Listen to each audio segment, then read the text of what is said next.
Hello, I'm Dave Briskie, and I'd like to welcome you back to this week's episode of Briskie Business.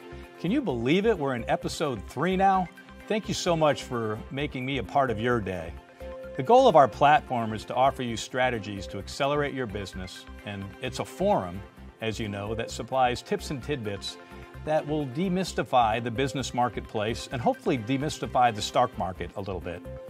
And since this is your show, what's really important is that you realize this, and if you have any questions or topics you want to hear, write me at briskiebusiness@ntvusa.com.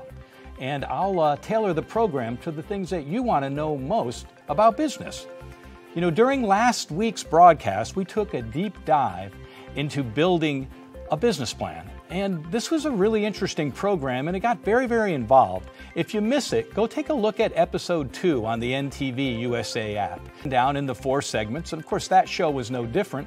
And the first segment on that show was Briskie Business Basics, and we covered the business plan in a very, very deep way. So go back and take a look if you'd like. The segment after that is Brisk's Buy or Bail, and on Brisk's Buy or Bail, we evaluate different business opportunities, and then we have Brisk's Bulls and Bears. And the last segment is Brisk's Best and Brightest, which is all about mentorship. So, let's do this. Let's get started. Let's take a deep breath. Each show, we like to grab a cup of our favorite coffee and get started with some conversation that hopefully is revolving around your interests in business. I just love a good cup of coffee. So, Brisk's Business Basics. So episode 2, as we said, went straight into the business plan because that was our first tidbit, and that tidbit really inspired a lot of questions, which I found interesting. And that tidbit was, if you can't write it down, it can't be done. So since this is your show, I wanted to cover that with you in mind. This week, many questions came in about the sales process, and this is probably because people want to know how to sell. And it's probably one of the more scary parts of a business plan or of being in business. I hear it all the time. People say, I can't sell.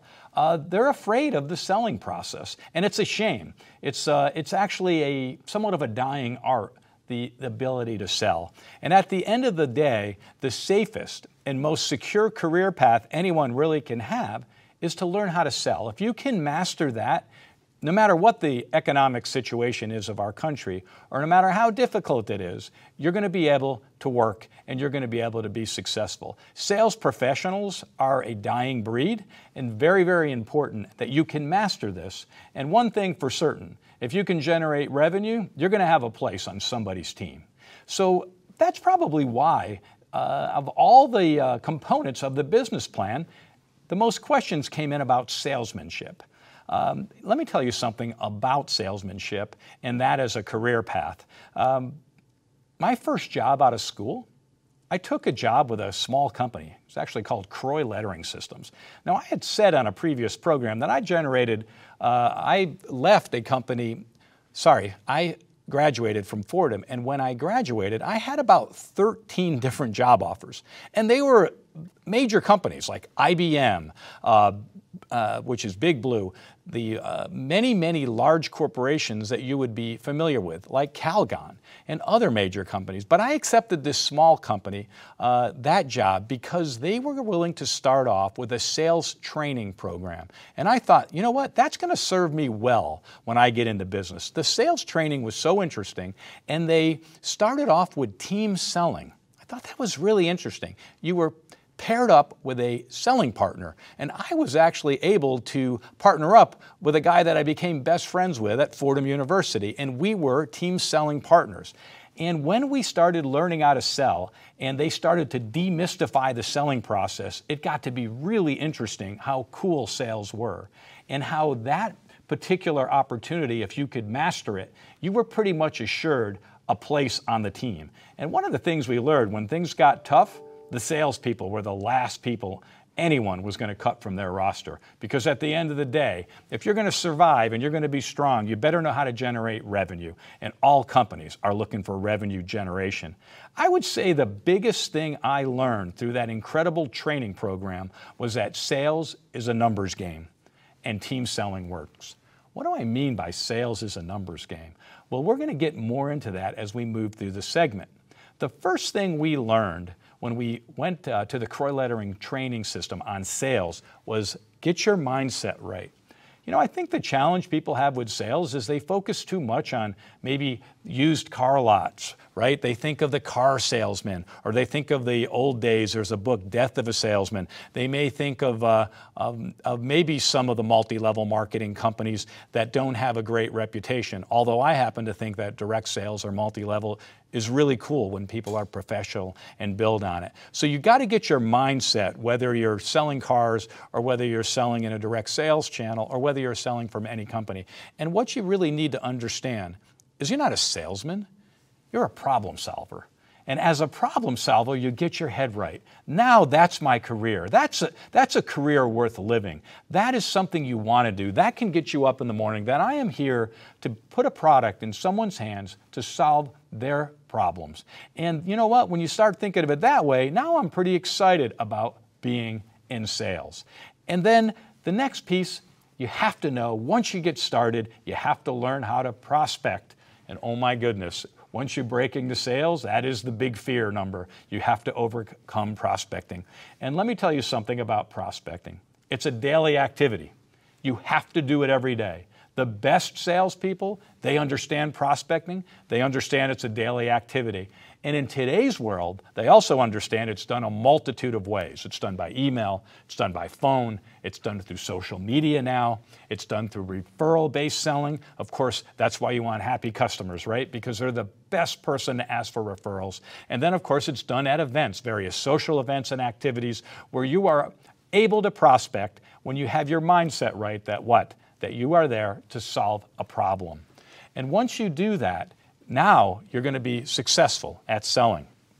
Now, make sure you schedule time to prospect every single day. It's got to be your high energy time. You have to understand the importance of prospecting is filling the pipeline with people that you can market your product to solve their problems. And so prospecting is key. Never miss it, not one single day, and you will be a dominant seller. Your business will not lack revenue. And if it doesn't lack revenue, you're going to have a very, very successful business. Now, let's talk a little bit about some of those components of prospecting. Let's give an email tip. Oh my goodness, I get emails all the time from people trying to sell me, unfortunately, and not solve my problems that I have. And if you keep the subject line in an email under 33 letters, right, 33 spaces, then your prospect can read it, okay? Understand that over 50% of email is read on a cell phone. So that subject line is very narrow. And if you're super smart, you'll go ahead and do that subject line before you ever send it to a prospect and send it to yourself and look on your smartphone and see what it says. See how it shows up for you so you understand the impact your email prospecting have. And I could go on and on about different tips and tidbits, but the most important thing is that do not write things like just checking in or I'm just getting back to you. Blah, blah, blah. Okay, nobody cares about that. You're supposed to be there to solve their problem, and you are there with the solution to the problem. Here would be a good intro on an email. Subject line, subject to the problem we discussed. That's it. That would be good. Do not use just checking in, okay? And make sure your emails are as short as possible. As short as possible. All right, let's move on to calling tips. Remember, at the end of the day, the customer really wants to know two things.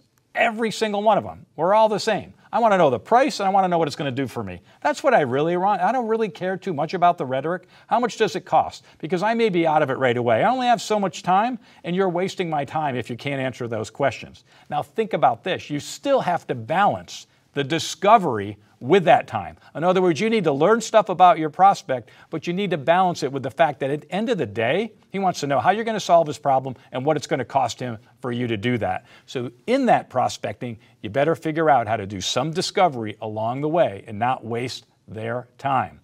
They only have so much time. They're running out of it all the time. And all of us, I'm sure any of us that are working understand this. At the end of the day, we just don't seem to have enough time, so the considerate salesperson is going to be able to resolve that. Then there's conversation and presentation. Obviously, that's a really, really important part of the selling process. Very, very similar tidbits of each one. Be interested in your target. Shorter discussions are better. And the best thing you can do is tell a story about your target's peers. Nobody wants you to tell them how to run their business. So maybe another prospect that you had and how you solved their problem and how it worked for them might be a little bit better story than trying to tell somebody how to run their business that they've been running for maybe 10 or 20 years. And the final tip, and probably the most important tip on this, is remember this. Everyone likes to do business with people they like. I don't know why that is lost on so many people. At the end of the day, salesmanship, if you can master the fact that people would rather do business with people they like, you might be nicer at the selling process. You might be friendlier, and you might make stuff happen for that person to solve their problems. And you might build a friend in your business that'll give you more referrals to help you grow your business, because you just get it that people like to do business with people that they like. So this kind of concludes our first segment, which is, at the end of the day, Brisk's Business Basics. We just discussed sales today and salesmanship and how important it's going to be to your business as you build one. And after this segment, we're going to come back after our sponsors finish up, and we're going to begin with Brisk's Buy It or Bail.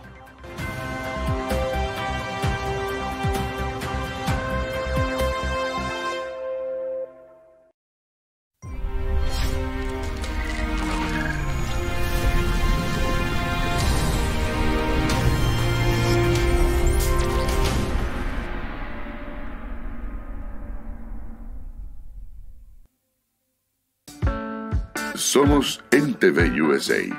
Conéctate con nuestra programación en directo en los siguientes horarios y días. Lunes a viernes, 6 de la tarde, hora del este, línea deportiva. 7 de la noche, hora del este, O Que Chisme con Odi Abreu. A las 8 de la noche, punto final. A las 9 de la noche, lunes y miércoles, A Lo Cortés con Tony Cortés. Los martes a las 9, dame un like, y el jueves a las 9 también, De Noche con Roche. NTV USA, de Miami para el mundo, con una vista, basta. A strong heart is a happy heart. Your body's systems depend on a healthy cardiovascular system to thrive. Without a healthy heart, you could experience symptoms like fatigue, aches and pains, dizziness, or shortness of breath. Youngevity developed Ultimate EFA Plus with a proprietary balanced blend of essential fatty acids. We started with flaxseed oil. It's been shown to improve the elasticity of arteries and support healthy blood pressure. Next, we included cold water fish oils, rich in omega-3s that can promote a healthy cardiovascular system and even increase levels of good HDL cholesterol. Then we added borage oil, known for its powerful anti-inflammatory properties. Blended together, these essential fatty acids provide you with the optimal blend of nutrients to help maintain normal cardiovascular health. Ultimate EFA Plus, the right nutrients to improve your heart health naturally. To learn more, contact your Youngevity associate. Understanding your microbiome can change everything you thought you knew about nutrition, digestion, immunity, and metabolism. Ultimate Microbiome by Youngevity was specifically formulated to optimize this ecosystem. It provides the advanced support your gut needs through prebiotic, probiotic, and postbiotic supplementation. Our unique blend of probiotics includes Lactobacillus and Plantarum, healthy bacteria, which has been shown to aid in weight loss, sleep, mood, and may even help with seasonal allergies. To enhance digestion, Digizyme Multi-Enzyme Complex, a blend of 5 specific enzymes, has been added to Ultimate Microbiome. It can help break down food so your body can better absorb nutrients. Ultimate Microbiome, the scientific, proprietary, and holistic approach to gut health that helps optimize your body's entire gut ecosystem. To learn more, contact your Youngevity associate. Super Greens is a one-of-a-kind blend that's loaded with hard-to-find nutrient-dense superfoods. We've used what we've learned from our more than 20 years working with mineral-based nutrition to create one of the healthiest, plant-based nutritional products available. Each superfood was carefully selected so that it complements and enhances the others, helping to maximize Super Greens' nutritional power. Next, we added a specialized fermentation technique to increase the bioavailability of each superfood. Finally, we put in powerful probiotics and enzymes for added digestive support to give you jam-packed nutritional support. Youngevity Super Greens, the highly alkalinizing super supplement that helps balance your body. It's the superfood-powered way to get more organic fruits and veggies in your day, all in just one scoop. Check with your Youngevity distributor to learn more.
Welcome back to Brisk's Buy or Bail segment of Briskie Business. You know, we ended the last segment with salesmanship, one of my favorite topics. And we discussed how people like to do business with people they like. And this gives you a brisk tidbit. I once was asked what the key to my success was. And I says, when I find people I like to do business with, I do more business with them. And I found that to be a great path to success. So maybe you might want to think about that and how many people that are having joy in their life are doing business with people they enjoy being around, and they do more and more business with people that bring them that joy. In episode 2 last week, you can go back and check it out, we worked hard at studying vertical plays. Oh my goodness, I went back and watched episode 2, and I had a quote there, I couldn't believe it. Apparently my Fordham education really kicked in. I like to talk about how I'm going to simplify the business approach and we're going to demystify business in the stock market. And I actually said this quote, and I'm going to have to read it because I don't think I could ever repeat it in the natural world. So what I said is vertical with properly scaled dependency on the balance of the vertical chain. What the heck does that mean? I actually do know what it means, but I can't believe that rolled off my tongue. So let's simplify the vertical process because it's so important to my entire career. Every business I've been in had a vertical component. So what did I mean by that? It sounded so complicated. And how am I going to live by my promise that I'm going to demystify it? Easy way to talk about vertical, we're going to talk about our coffee business just for a second. We own land, right? We have a plantation. It happens to be 1,000 acres out in Nicaragua, okay? And we grow coffee there. And in the coffee, what comes out of coffee is coffee beans. And one of the things we can do with those coffee beans, besides turn it into coffee, which is obviously obvious, is that we're vertical. So from those coffee beans, we grow saplings on the plantation. What are saplings? Tiny little plants, like if you go to Home Depot. And if you go to Home Depot, you see these little black plastic things with all the flowers in it. Well, we do the same thing on our coffee plantation. And in fact, we grow 300,000 of them every new season. Well, we don't need 300,000 of those saplings to replace the plants that die each year. So what we do is we sell those saplings to other plantations that need jumpstart product. And now that becomes a part of our vertical. So within just the sapling process, we now have created a profit center. We don't need that many saplings, but now we're selling saplings and making revenue there. This is what I mean by vertical. Is there business opportunities within the vertical that allows you to generate other revenues without being dependent all the way back in the United States, right? Our plantations in Nicaragua where we're selling coffee on the shelf. Along the vertical, could we build in other business opportunities? Let's talk about the harvest. We could keep all of the harvest for our own use, right? Once again, we'd be dependent on selling that coffee. Or we could sell it off as certified coffees, or an organic coffee, a fair trade coffee, something certified. And that gives the highest margin to coffee. So rather than using it all for ourselves, we'll go ahead and find another way to generate revenue, another source for profits. And this is what I mean by the vertical is not dependent on the end result. Processing is another part of our coffee plantation. And in the processing, we process for many other plantations. And we've built that into a profit center as well. We just don't process our own stuff. And by being able to process so much coffee, we now have created another business model within our model for creating revenue, and that is the green coffee distribution business. So once again, we've lessened the dependency on us having had to sell so much coffee by within the vertical chain finding other opportunities to generate revenue and profits. And so that's what I meant by that crazy statement that I ended the program in this segment last weekend. So I wanted to clarify that for you. So what if all that investment that we made in plantations and processing only relied on the success of our own brand? Think about the risk that would have. What if our sales of our own brand were not doing well or not up to par? Think of how much cost we'd have invested and what that dependency would do and what type of pressure and stress that would be putting on our organization. So that's what I mean by the way I like to do vertical markets. It's essentially broadening your risk profile for the generation of revenue and profits. Okay, to the matter at hand, brisk buy or bail. This week, the segment's going to be interesting because there's so much to cover that it's actually going to cross over into brisk bulls and bears. So this segment is going to go a little bit long, but it covers both ends of each segment. It covers segment 2 and it covers segment 3, and it's just too much to cover in one segment. So I like the fact that it covers evaluating a business opportunity, brisk buy or bail, and it crosses straight into the public market. So it's a perfect segment for an overlap. So let's move along. In episode 2 last week, we talked about market cap, and we said it's the share price times the amount of shares outstanding, right? So we got the stock price times the number of shares. And we took a pretty deep dive into that. And go check out episode 2 if you would like to learn more about market cap. Well, how do you make these decisions? And there must be other financial indicators when I'm deciding to buy a stock or when I'm evaluating a public company.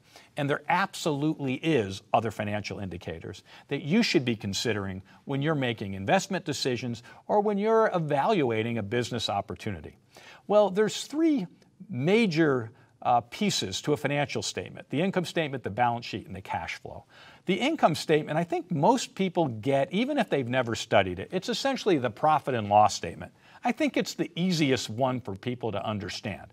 And you always hear this from investors or even investors in private companies, and they ask you this: are you profitable? And the answer to that question lies on the income statement. What is the income statement? It's your revenue. It's then your cost of that revenue. So if I'm in the coffee cup sales, how much of these did I sell? What did I pay for it? And then that becomes the gross profit. And then we have all our expenses. And if your expenses are less than your gross profit, you make a profit. And that's the income statement. So most people, they get that pretty well. Today I want to discuss something a little bit more challenging and frankly, an area where people have a lot of fear. And that's called the balance sheet. Just the nature of it scares people. The income statement's simple because you already know it starts with income. The balance sheet makes absolutely no sense. Why is there this word balance sheet and what does it mean? The cool thing about the balance sheet, leaning into the public companies, is that every single public company that's out there, NASDAQ, New York Stock Exchange, when they're reporting, and they report with things called 10Ks and 10Qs. So the Qs are quarterly publications, and the Ks is once annually. That's your annual report. Every single public company has this, and if you were to go look up any public company, all you'd have to have is their symbol. You could find their 10K or 10Q, and within that, the balance sheet, income statement, and cash flow lives. It's only about 4 or 5 pages of what is a 100 to 200 page report, which is why rarely do investors or people doing their research or diligence ever read them. It's just too much for them to read. What I like to do is steer you straight to the balance sheet. If you get there, Now you can learn some things about the company. A lot of nuggets live in the balance sheet.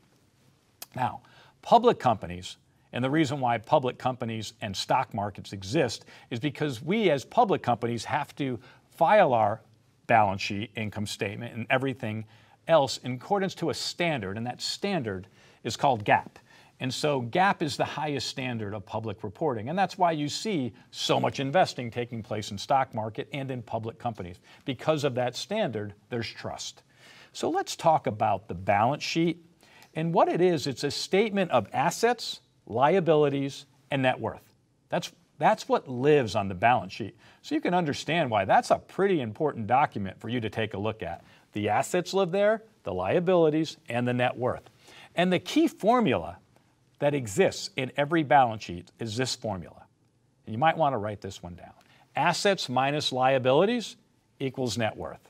And obviously, you want that to be a positive number, right? We want more assets, things of value, less liabilities, things where we owe or owe other people, and we want that number then to equal a net worth. And the higher that net worth, the better value or bigger value a company has. So let's get into assets. That's the first section of every balance sheet.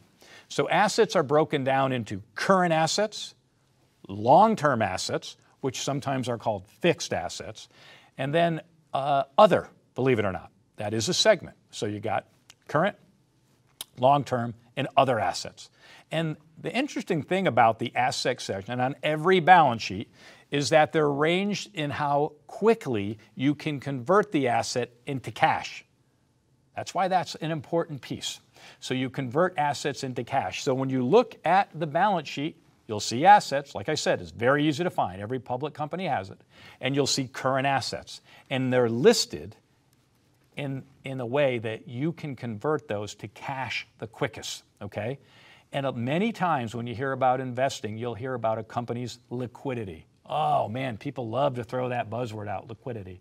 And this is where liquidity comes from, right? The first thing on any balance sheet is how much cash you have. You cannot get more liquid than your cash because it's already turned into cash. And that's essentially what liquidity is turning your assets into cash is where liquidity comes from. So, what are the current assets? Well, cash, we covered. Stocks, bonds. Some people get confused by that. But companies with a lot of cash, they don't leave the cash just sitting in a bank account. They try to make more money on their cash. So they'll invest their cash in stocks, they'll invest their cash in bonds to give them a higher yield. And so they're listed after cash. Remember what I said. Assets are in liquidity order. Cash is the most liquid. Stocks and bonds are a little bit less liquid. And why? Because if you were to sell a stock or a bond, it takes you about 2 days to turn them into cash. So a little less liquid than cash, but not much. And then we move into accounts receivable, and this is shipping your customers, right? They owe you money. We're going to get back to the rest of this segment on the balance sheet in the third segment of Briskie Business.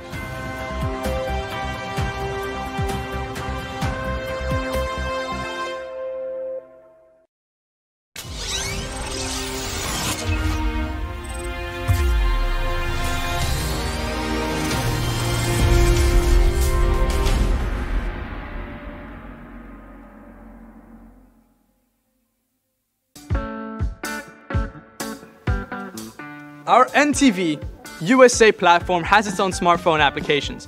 If you're operating on Android, please make sure to go to the Play Store, search up NTV USA, hit download and install. If you're operating on iPhone or any other kind of iOS operating system, please go to the App Store, search up NTV USA, hit download and install. It's simple, it's easy, but most of all, it's comfortable. There, you'll find notifications to all of our programming so that you can follow us and keep up with all of our shows. And every single announcement that we make here at NTV USA, under every single program, you'll find a link that with a single click will take you directly to the smartphone applications. So what are you waiting for? Enjoy our programming. Stay tuned, stay connected, enjoy a nice cup of coffee. And remember, con una vista, basta. To stay healthy, it's crucial to make sure you get the nutrition you need every day. But it's difficult to get all your recommended vitamins and minerals from food alone. Beyond Tangy Tangerine 2.0 by Longevity is a simple, convenient, and affordable way to help your body get the essential nutrients it needs. BTT 2.0 supports your body's natural defense system with a proprietary blend of energy-boosting and body-loving nutrients, plus prebiotics, probiotics, amino acids, and enzymes that support digestion. But to get the most benefit and value from any multivitamin, your body must be able to break down the nutrients so you can fully absorb them. Beyond Tangy Tangerine 2.0 was specially formulated with synergizing cofactors to ensure you get maximum nutrient absorption.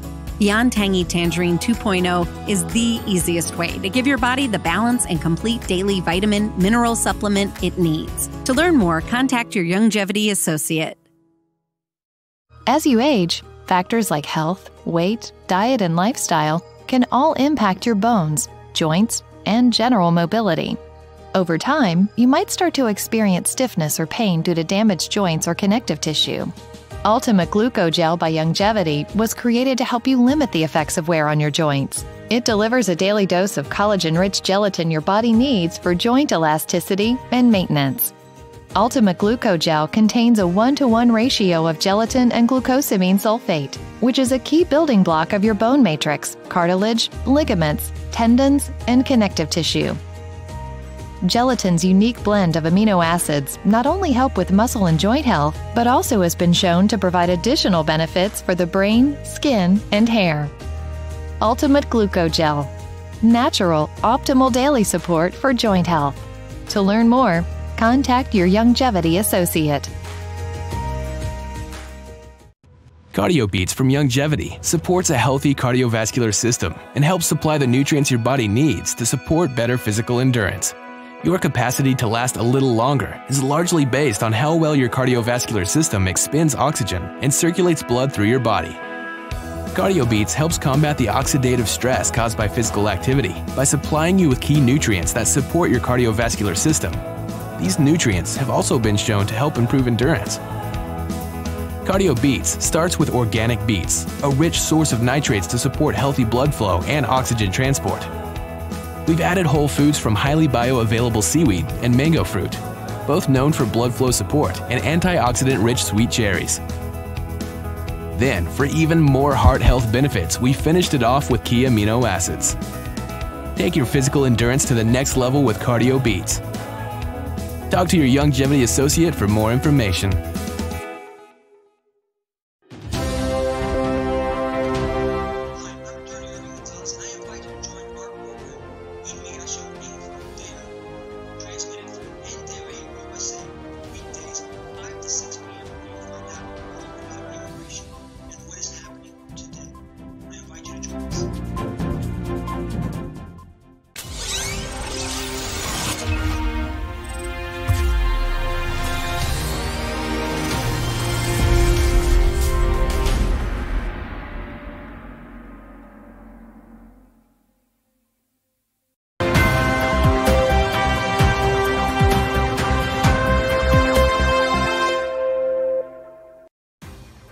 Welcome back to Briskie Business, and we're going to continue our discussion on the balance sheet and why this is such an important piece of financial information for you to evaluate as you look at different opportunities.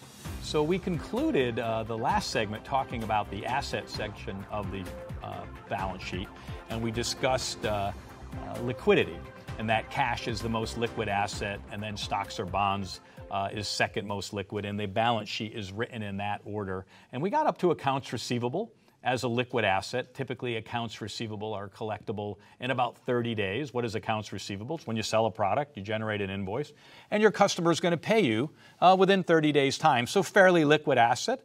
And then we get into the next asset in the current asset section, which is inventory. And inventory typically is the largest asset that most companies have. And the bigger we get as a company and the more revenue we generate, obviously that means we need more inventory. So that becomes a very, very big piece of the balance sheet, is the amount of inventory we have. And like I said, all of these can be converted to cash. What's the rule of thumb when you hear about a current asset? And what they really mean is assets that can be turned into liquidity within a year. That's what it means by current assets. All the other assets assume that you cannot turn it into cash in a year's time, and they become your long-term assets. So what are long-term assets? Land, buildings, infrastructure, machinery. You may buy a new piece of equipment to help your business grow. To monetize those into cash would take more time. So they are in your long-term assets. Are they still important to the business? Of course they are. They're critical to the business. But we're talking about liquidity here.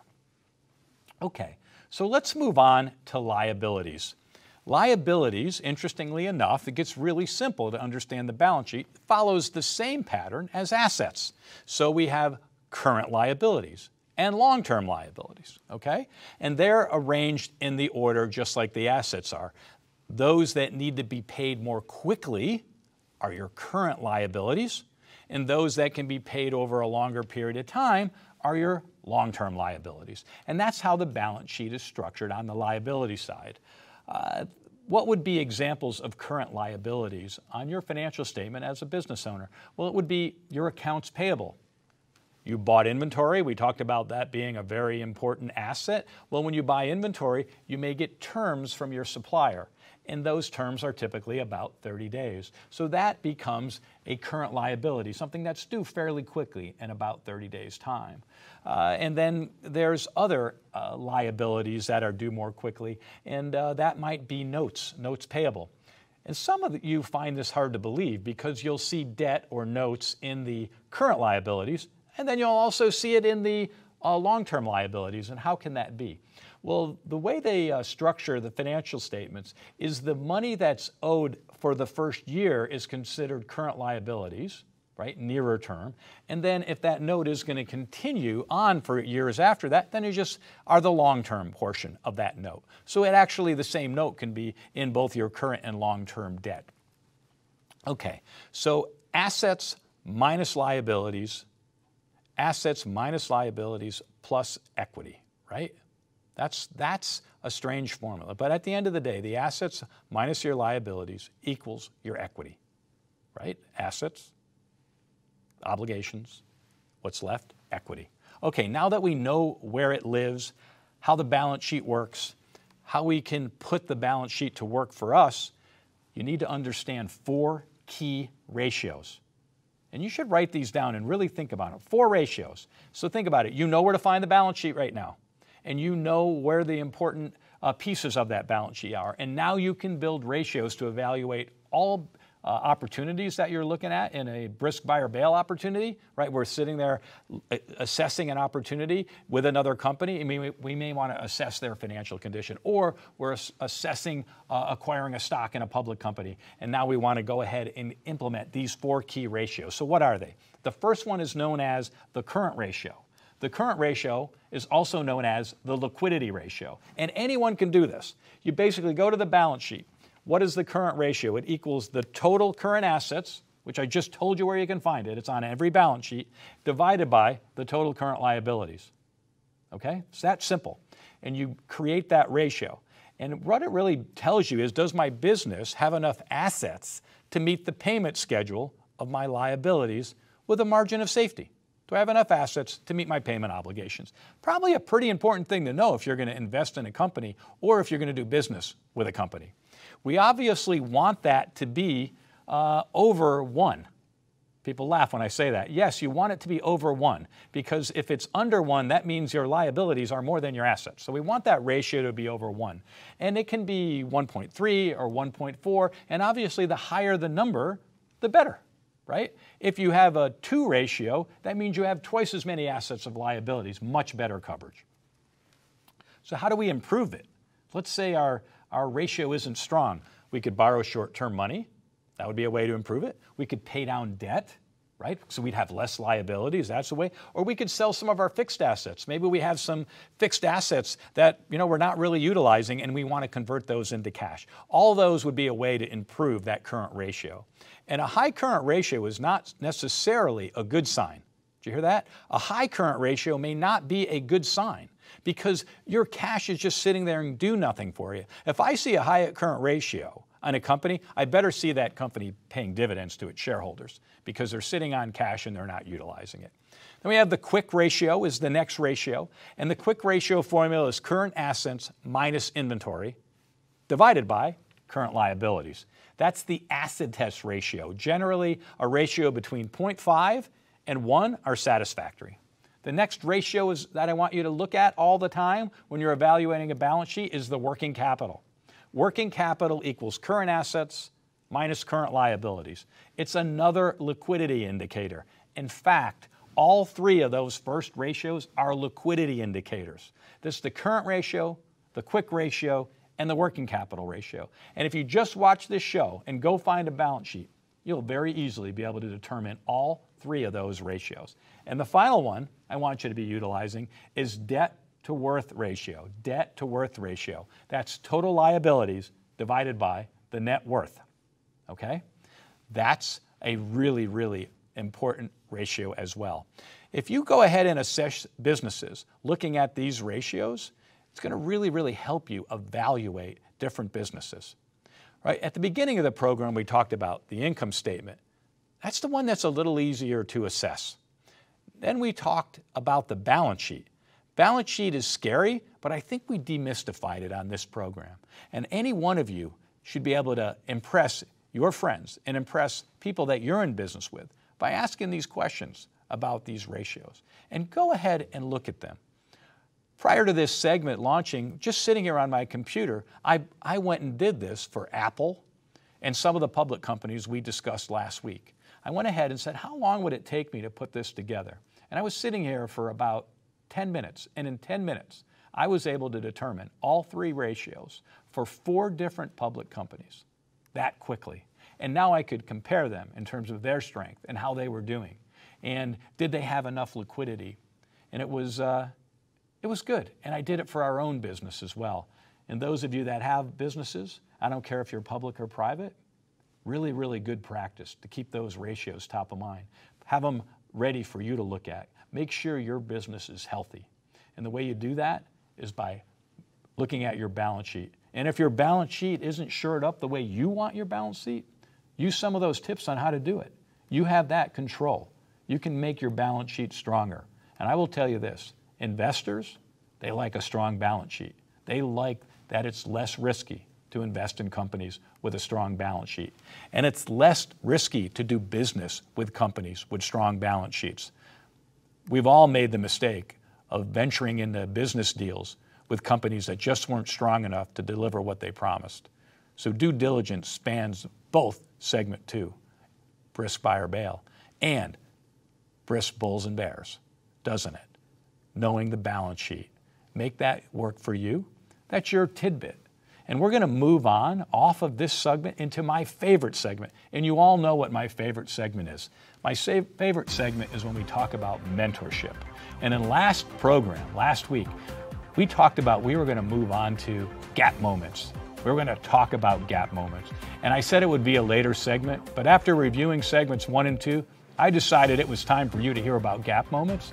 And that's what we're going to do when we come back after hearing a word from our sponsor on Brisk, Best, and Brightest.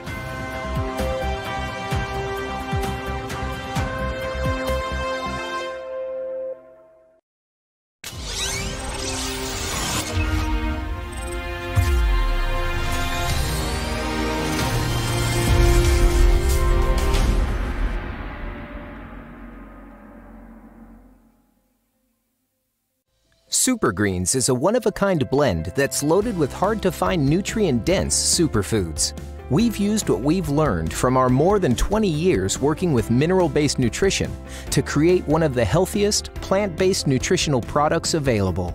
Each superfood was carefully selected so that it complements and enhances the others, helping to maximize Super Greens' nutritional power. Next, we added a specialized fermentation technique to increase the bioavailability of each superfood. Finally, we put in powerful probiotics and enzymes for added digestive support to give you jam-packed nutritional support. Youngevity Super Greens, the highly alkalinizing super supplement that helps balance your body. It's the superfood-powered way to get more organic fruits and veggies in your day, all in just one scoop. Check with your Youngevity distributor to learn more. Understanding your microbiome can change everything you thought you knew about nutrition, digestion, immunity, and metabolism. Ultimate Microbiome by Youngevity was specifically formulated to optimize this ecosystem. It provides the advanced support your gut needs through prebiotic, probiotic, and postbiotic supplementation. Our unique blend of probiotics includes Lactobacillus and Plantarum, healthy bacteria, which has been shown to aid in weight loss, sleep, mood, and may even help with seasonal allergies. To enhance digestion, Digizyme Multi-Enzyme Complex, a blend of 5 specific enzymes, has been added to Ultimate Microbiome. It can help break down food so your body can better absorb nutrients. Ultimate Microbiome, the scientific, proprietary, and holistic approach to gut health that helps optimize your body's entire gut ecosystem. To learn more, contact your Youngevity associate. More and more healthcare professionals and people seeking alternative and natural health treatments are turning to hemp-based products because of the growing body of research supporting its benefits. Youngevity has leveraged our years of natural plant-based nutritional research to introduce 3 new products. Hemp FX Soothe helps support muscles and joints by enhancing a healthy immune response and reducing free radical stress. For optimal results, it contains our hemp-derived CBD plus the powerful antioxidant glutathione. Hemp FX Relax helps ease the mind and the body for a deep and restful sleep. We combined our hemp-derived CBD with melatonin to help support your best night's sleep. To help support positive energy for your mind and your mood, we created Hemp FX Uplift. In combination with St. John's wort and a specialized set of terpenes and cannabinoid enhancers. To learn more about Hemp FX, contact your Youngevity distributor or visit hempfx.com.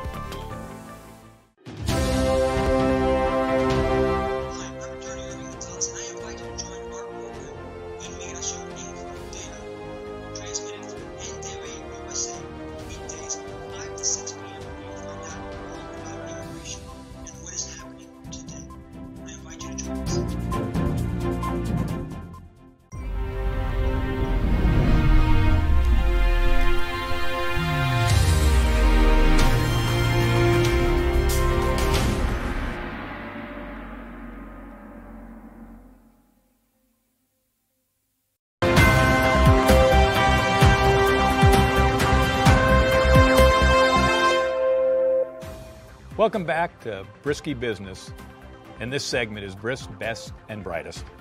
One of my favorite segments. Maybe it is my favorite segment. Grab a cup of coffee, and let's have a conversation and get things going. So, what are we going to talk about this week? You know, I went back and I looked at episode 1 and episode 2, and I think I was doing so well. And then I looked at my Brisk, Best, and Brightest, and I'm like, holy geez, talk about throwing cold water onto the group out there, cold water onto our 2020 graduates coming out into this world. Wow, I watched it, and even I was frightened. And maybe I was a little bit too much doom and gloom, but I got to tell you, COVID-19, it's pretty scary. And 30 million people unemployed is pretty scary. So I might have gone a little bit too hard on that, but you know, at the end of the day, I'm here to help you be successful. I'm here to help you to have a successful career. I'm here to help you be successful in business. And I'm here to help you find mentors. And if I can't be real, then what's the point of even having the program? So, you know what? I looked at those programs and I said, this is going to be a good time. And I kind of alluded to it at the end of episode 2, those of you that tuned in, and I talked about gap moments. In fact, I got a few emails saying, what is this gap moment thing all about? And there are people that know me well and wrote me and said, I'm so glad you're going to cover gap moments. And some people suggested that maybe this would be a good week to do it, given the challenges we were talking about in the last 2 programs. So we're going to go straight into gap moments, and we're going to talk about that. The episode 1 and episode 2, we were hitting hard work and grit and determination and discipline and positive mindset, and we were really trying to get you fired up for what we know is going to be a difficult time. And then, I was using quotes like spare the rod, spoil the child. Oh my God, can you imagine in this world even using those words? And then we spoke about the Briskie work muscle, and boy, oh boy, life was sounding pretty hard. You probably might have thought of maybe this guy is starting to sound like my grandfather at this point, or somebody who was around during the Depression. So listen, relax. I'm sorry to stress you out. It's a stressful time.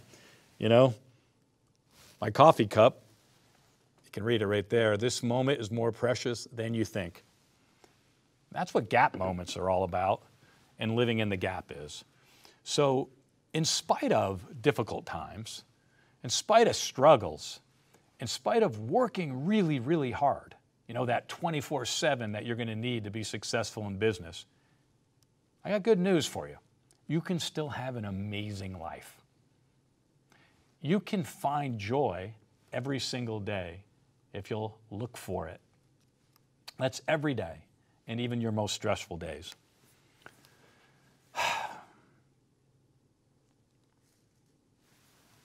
I know for certain that I've worked very, very hard, but I've always found time in my daily life for these rewards.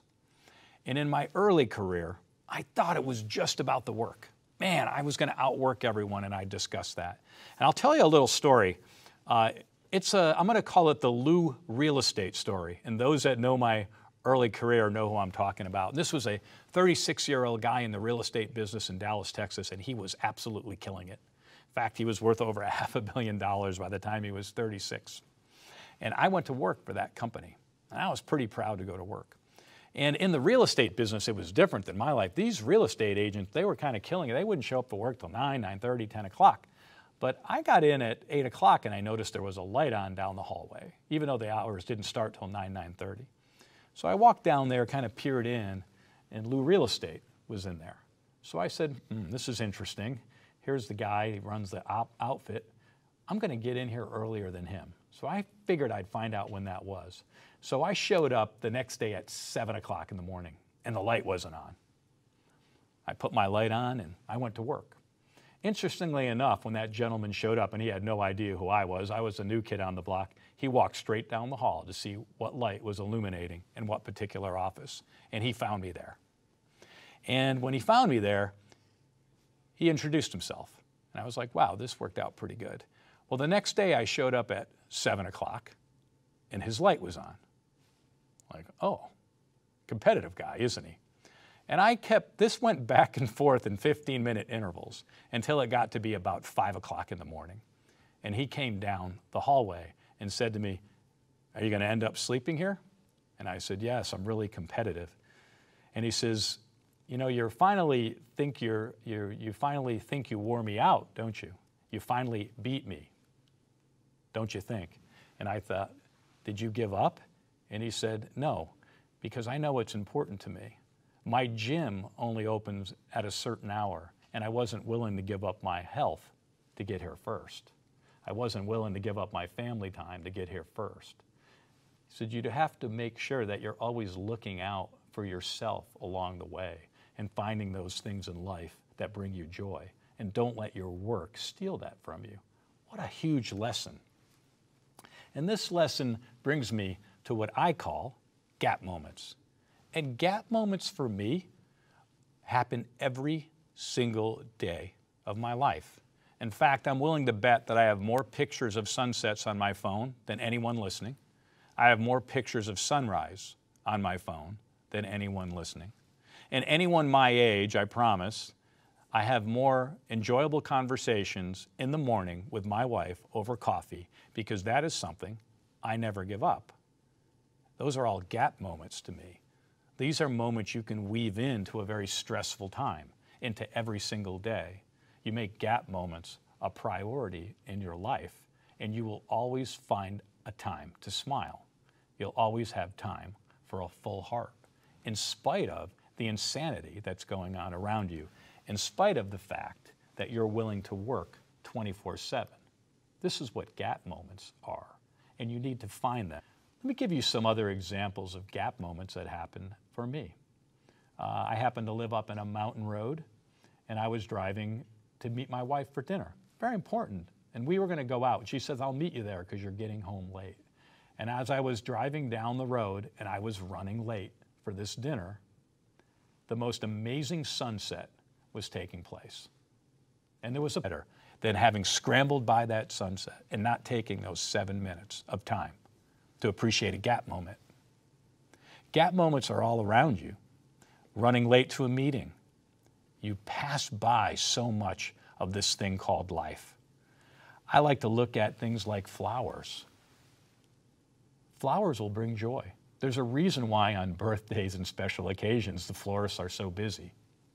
How many flowers are you walking by? How many beautiful gardens are you just missing? Are you missing the steps of your children?